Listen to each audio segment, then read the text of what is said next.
Hey guys, welcome back. In this lecture, we will talk about how to identify if a problem or solution to that problem is going to have a tree in it. The major possibility is when you have hierarchical data.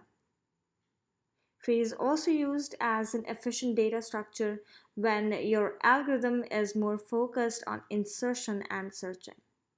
Because both of these operations are very less time and effort consuming from CPU perspective.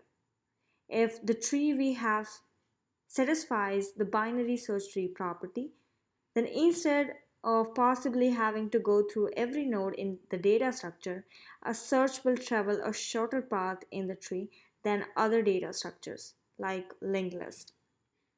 As when you search for a value, either you go to the right or to the left of the tree.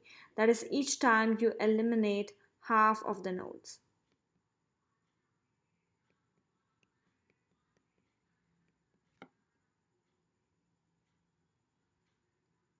So when a problem has tree in it, then either you will be told directly that you have a tree or you're given a tree and you have to perform some kind of stuff on that tree. Or it can be some practical thing which is actually implemented with trees.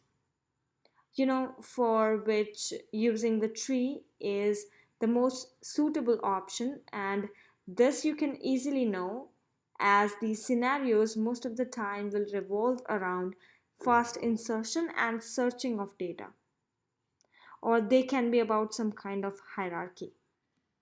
So this was a very short video on how to identify if a problem or its solution gonna have a tree in it.